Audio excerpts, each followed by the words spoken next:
Rico, can you just introduce yourself? Tell us what your job is here and where we are right now. My name is Rico. I do the midday show, 9 a.m. to 2 p.m. Monday through Friday on 101.5 K-Hits. I'm also the program director. I've been at K-Hits for, June was 10 years that I've been in Sacramento doing radio on K-Hits, playing 70s and 80s music. And been doing radio for a little over 19 years, and it's all I know how to do. Awesome. Well, you did a fundraiser for UCP for your birthday a couple months ago. Can you tell us a little bit about that, why you decided to choose UCP as the beneficiary for your birthday fundraiser? Yeah, so I became aware of UCP years ago. One of my older sisters has cerebral palsy, among a couple other disabilities. So I grew up with a sibling who, and watching my single mom for many of those years, caring for her, and to this day still cares for her. And so I've experienced and seen firsthand the challenge of that, but also the possibilities of making that not as challenging as it could be. And so I became aware of UCP and the services it offers and the programs it offers, and because of my own experience, just kind of gained a respect for what UCP does.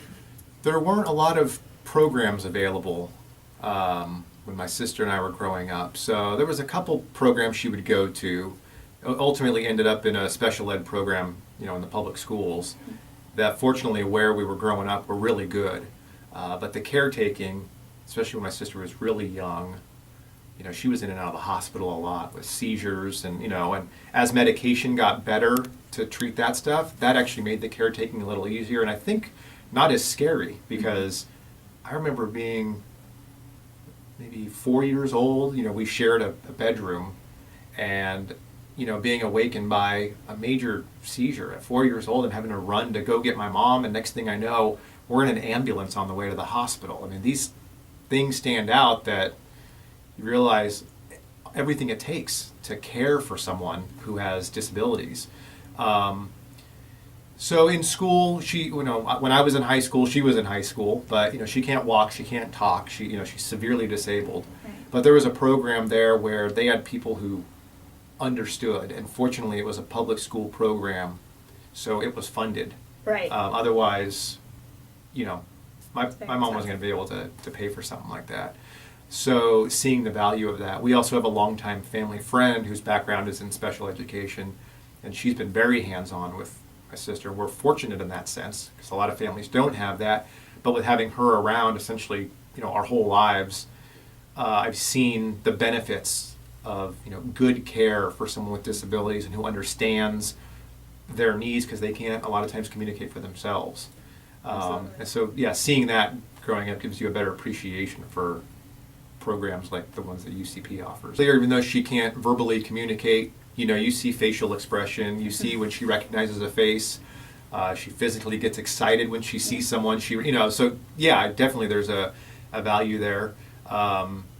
She was in a private home, in a residential home with 4 or 5 others who had disabilities. And that was really good. But then, once she turned 18, she had to move on. And the facilities and it's just so hard, not just the facilities, the homes, but the programs. They're just, so many of them lack in so many ways. And so my mom ended up moving my sister back home.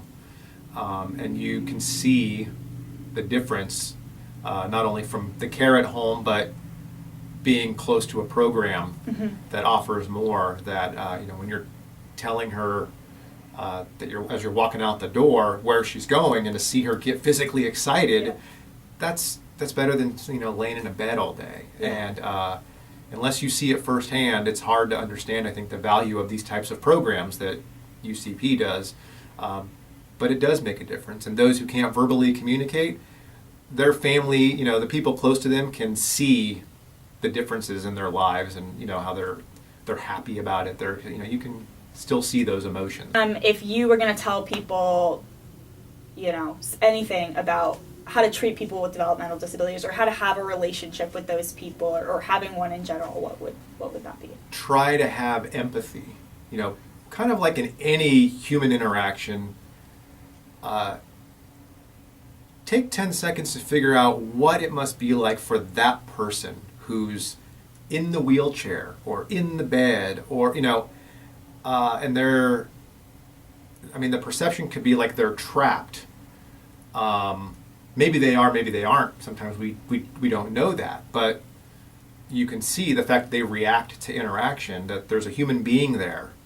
And the challenge of them not being able to communicate at all or not effectively enough is important to acknowledge, because, it's easy to get frustrated by things like, I mean, this might sound silly, but the handicap parking spots frustrate some people. Mm-hmm. You'll see the empty space between handicap spots. It's marked with lines, and someone will park there. Like, well, they're not going to park here. Yeah, but the number of times my mom's had to pull back out into traffic because she has to put the wheelchair ramp out. These little things were like, just have some empathy and try to think about that person. It is a person first. They're a human being with disabilities, but they're still a human being. And try to have an understanding of what that means for them and the people who are caring for them. Because the people caring for them, they're used to it, right? So they just look like they're just living their life and it's no big deal. But if you really just take a few seconds to think about it, I think that will help people have a better understanding of the importance of the care, the attention that is needed for people with disabilities, whether that's one-on-one or in a group program, or just have a little empathy and try to understand.